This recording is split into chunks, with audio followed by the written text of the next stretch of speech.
नमस्कार दोस्तों, स्वागत है आपके अपने YouTube चैनल लेट्स ज्ञान सीजी में।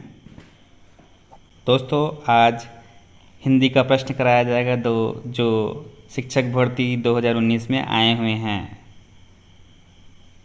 दोस्तों, जो भाई बहन शिक्षक बनने की चाह रखे हुए हैं उन्हीं के लिए यह चैनल बनाया गया है।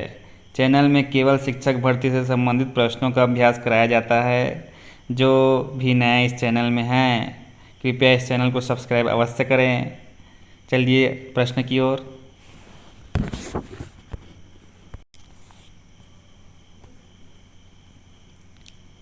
प्रश्न पहला दोस्तों, निम्नांकित में से संबंधवाचक सर्वनाम शब्द का चयन कीजिए। ए सो, बी कुछ, सी जो, डी यह। इसका सही उत्तर है दोस्तों सी जो। अगला प्रश्न दोस्तों, नीचे दिए गए शब्दों में परिणामबोधक विशेषण का प्रयोग किस विकल्प में हुआ है? ए बहुत आदमी, बी बहुत दूध, सी बहुतेरे उपाय, डी पूरे टुकड़े। इसका सही उत्तर है दोस्तों बी बहुत दूध। अगला प्रश्न दोस्तों, उच्चारण के कालमान के अनुसार हिंदी में स्वरों के कितने भेद हैं? ए 2, बी 3, सी 4, डी 5। तो दोस्तों इसका सही उत्तर हो जाएगा ए 2 भेद हैं। अगला प्रश्न दोस्तों, घड़ों पानी पड़ना मुहावरे का अर्थ है?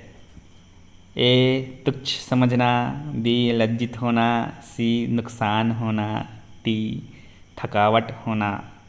तो इसका सही उत्तर है दोस्तों बी लज्जित होना। घड़ों पानी पड़ना अर्थात लज्जित होना। अगला प्रश्न दोस्तों, नीचे दिए गए संधि शब्दों के आगे संधि विच्छेद दिए गए हैं। इनमें से किन शब्द का संधि विच्छेद सही नहीं है? सही नहीं है पूछा जा रहा है दोस्तों। तो पहला देखते हैं, निरोग, निह धन रोग, अहोरात्र, अह धन रात्र, मह छत्र, महत धन छत्र, तेजोपुंज, तेज धन पुंज। ये भी सही है दोस्तों, ये भी सही है। इसका सही उत्तर हो जाएगा दोस्तों बी अहोरात्र। ये गलत है दोस्तों। अगला प्रश्न, निम्नलिखित में सुरभि शब्द का सही पर्यायवाची शब्द चुनिए। ए शकुंत, बी द्विरथ, सी पाठिन, डी पृथ्वी। इसका सही उत्तर हो जाएगा दोस्तों डी पृथ्वी। निम्नांकित समासिक शब्दों में अव्ययी भाव समासिक शब्द नहीं है। अव्ययी भाव समासिक शब्द नहीं है पूछा जा रहा है दोस्तों।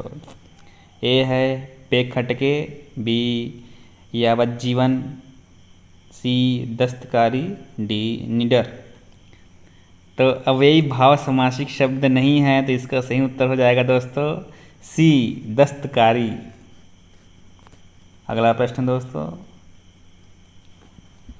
व्याकरणिक अनुरूपता को कहते हैं? ए पदक्रम, बी अन्वय, सी लोच, डी आगम। इसका सही उत्तर हो जाएगा दोस्तों बी अन्वय कहते हैं। अगला प्रश्न, निम्नांकित में कौन सा शब्द पुल्लिंग सूचक है? पुल्लिंग शब्द पूछा जा रहा है दोस्तों। ए चील, बी जौ, सी सवारी, डी गिलहरी।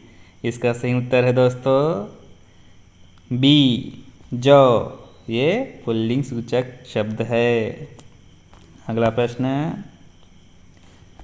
निम्नलिखित में कौन सा अर्थ द्रोण शब्द का नहीं है?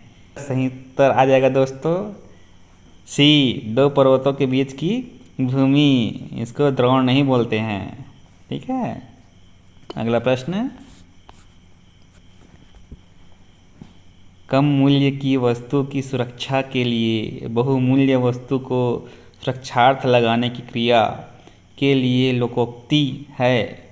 तो दोस्तों इसका सही उत्तर हो जाएगा सी, हरण की, टट्टी की और गुजराती ताला। अगला प्रश्न दोस्तों, वाक्य के उस अंग को जिसके बारे में वाक्य के शेषांश में कुछ कहा गया हो क्या कहते हैं? ए उद्देश्य, बी विधेय, सी अन्विति, डी आकांक्षा। दोस्तों वाक्य के अंग बताया जा रहा है। वाक्य के दो ही अंग होते हैं, एक उद्देश्य होते हैं, एक विधेय होते हैं। ये दोनों तो नहीं आएगा दोस्तों। तो शेषांश को क्या कहते हैं? तो शेषांश को क्या कहते हैं? तो उद्देश्य कहते हैं। अगला प्रश्न दोस्तों, निम्नांकित में जातिवाचक संज्ञा शब्द है। दोस्तों जातिवाचक संज्ञा शब्द है, बहुत ही आसान क्वेश्चन पूछा गया है। नदी, समझ, प्रयोग, प्रयाग और पुरी। तो पुरी ये व्यक्तिवाचक हो गया दोस्तों, जगह का नाम है। प्रयाग भी व्यक्तिवाचक हो गया। समझ ये भाववाचक है दोस्तों, जातिवाचक हो गया नदी।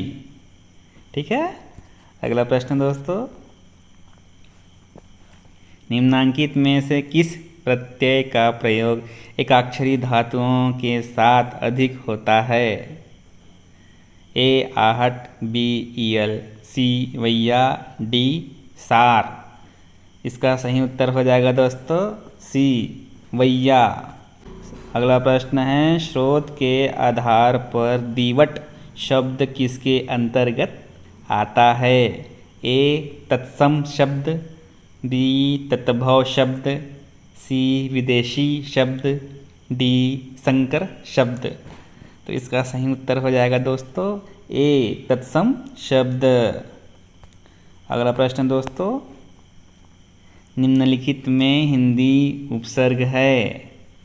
ए दर, बी बे, सी गैर और डी औ। दोस्तों हिंदी उपसर्ग पूछा गया है, तो इसका उत्तर हो जाएगा दोस्तों डी औ। अगला प्रश्न, हाथी के दांत खाने के और दिखाने के और। वाक्य का प्रकार है। ए योगात्मक वाक्य, बी अयोगात्मक वाक्य, सी क्रियायुक्त वाक्य, डी क्रियाविहीन वाक्य। इसका सही उत्तर हो जाएगा दोस्तों डी क्रियाविहीन वाक्य। तो अगला प्रश्न आप पठित गद्यांश है दोस्तों, आप देख सकते हैं। आप गद्यांश को पढ़ सकते हैं दोस्तों। वैसे गद्यांश को पढ़ने से अच्छा है कि आप प्रश्न को लेकर के गद्यांश को पढ़ें, इससे आपको आंसर भी मिल जाएगा इस प्रकार से। जैसे कि तो इसका उत्तर देखने तो दोस्तों हमारे चेतन चित्त के विचारों को और कार्यों को इसको पकड़ लीजिए दोस्तों। इसके अकॉर्डिंग आप आंसर ढूंढेगा। चेतन चित्त के विचारों को इस प्रकार से आंसर देख लीजिएगा दोस्तों, ढूंढ के आपको आंसर मिल जाएगा। पद्यांश, एक क्वेश्चन के लिए पूरा पद्यांश पढ़ेंगे, उससे अच्छा यहाँ पे आंसर मिल जाएगा आपको। यहाँ पे दिया है कुछ इस प्रकार सोचना। अब चेतन चित्त की शक्तिशाली सत्ता हमारे चेतन चित्त के विचारों और कार्यों को रूप दे रही है। तो चेतन चित्त की शक्तिशाली सत्ता, तो आंसर क्या आ जाएगा दोस्तों, देख लीजिएगा। आंसर आ जाएगा इसका हमारे चेतन चित्त की शक्तिशाली सत्ता ही। तो ये आंसर आ जाएगा सी। पठन की क्रिया कहाँ से प्रारंभ होती है? पठन की क्रिया दोस्तों, ए बोलना शुरू करते ही, बी ध्वनियों की जानकारी के बिना, ये तो बिल्कुल ही गलत है दोस्तों। दूसरों के शब्द सुनकर, और आए है डी है भाषा में ध्वनियों के गतिपूर्वक उच्चारण की योग्यता प्राप्त करने के पश्चात। तो बोलना शुरू करते ही पठन नहीं आएगा, ध्वनियों की जानकारी के बिना तो पढ़ ही नहीं सकते आप। दूसरों के शब्द सुनकर आप बोल सकते हैं, पढ़ नहीं सकते। पठन पूछा जा रहा है, पठन क्रिया, तो भाषा में ध्वनियों के गतिपूर्वक उच्चारण की योग्यता प्राप्त करने के पश्चात आप पठन कर सकते हैं। अगला प्रश्न देखते हैं दोस्तों। निम्न में से कौन सी अवस्था बालकों में उत्तरकालीन भाषा विकास की अवस्था नहीं है? ए, दूसरों की भाषा को समझना, बी, विस्फोटक ध्वनियाँ, सी, शब्दावली का निर्माण करना, डी, उच्चारण। तो इसका सही उत्तर है दोस्तों बी, विस्फोटक ध्वनियाँ। नहीं है पूछा जा रहा है दोस्तों, नहीं है पूछा जा रहा है, तो विस्फोटक ध्वनियाँ ये भाषा विकास की अवस्था नहीं है। अगला प्रश्न,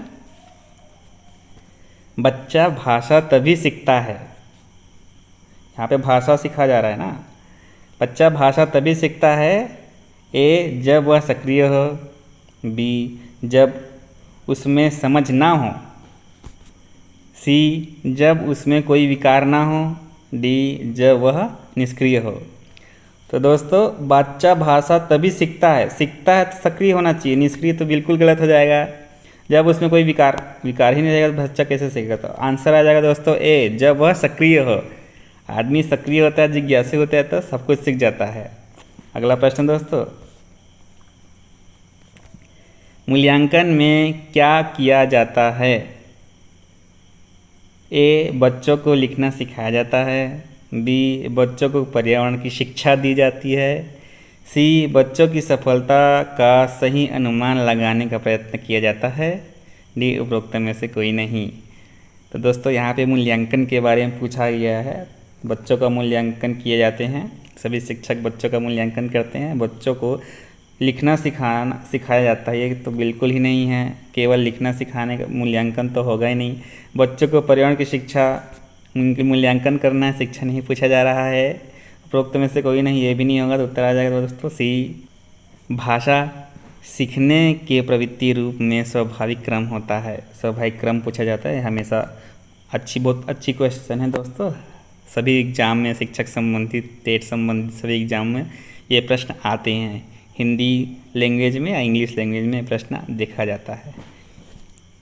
ए है सुनना, बोलना, पढ़ना, लिखना, बी है लिखना, पढ़ना, बोलना, सुनना, सी है पढ़ना, लिखना, सुनना, बोलना, डी है बोलना, पढ़ना, लिखना, सुनना। तो लिखना बच्चे लिखना स्टार्टिंग में तो आएगा ही नहीं, बच्चे स्टार्टिंग से तो कोई बच्चा लिख नहीं सकता। पढ़ना बिना ध्वनि ज्ञान के, बिना वर्ण ज्ञान के तो आप पढ़ ही नहीं पाओगे। बोलना बोल सकते हैं लेकिन जब सुनेंगे नहीं तो बोलेंगे कैसे, है ना। तो पहले आ जाएगा ये सुनना, सुनना अर्थात लिसनिंग, उसके बाद बोलना स्पीकिंग, पढ़ना रीडिंग, फिर लिखना राइटिंग। हमेशा याद रखना दोस्तों LSRW, LSRW ये प्रश्न आते हैं हमेशा क्रम वाले। LSRW याद कर लेना, ये क्रम है, ठीक है दोस्तों। अगला प्रश्न दोस्तों, मूल्यांकन में कितने पक्ष होते हैं? A2, B4, C1, D3। तो दोस्तों मूल्यांकन के पक्ष पूछा जा रहा है यहाँ पे। तो मूल्यांकन के दोस्तों 3 पक्ष होते हैं। उत्तर आ जाएगा डी। क्या क्या होता है सर? पहला होता है संज्ञानात्मक मूल्यांकन, संज्ञानात्मक। दूसरा होता है भावात्मक, तीसरा होता है क्रियात्मक। दोस्तों 3 होते हैं। अगला प्रश्न दोस्तों, अगला प्रश्न सीखने के मुख्य नियम हैं। ए, तत्परता का नियम, बी, अभ्यास का नियम, सी, प्रभाव का नियम, डी, उपरोक्त सभी। दोस्तों सीखने के नियम 3 हैं दोस्तों, तत्परता का, अभ्यास का, प्रभाव का और उपरोक्त सभी। तो उत्तर आ जाएगा डी दोस्तों, उपरोक्त सभी। दोस्तों वीडियो को पूरा देखने के लिए बहुत बहुत धन्यवाद। दोस्तों चैनल में नए हैं तो चैनल को अवश्य सब्सक्राइब करें।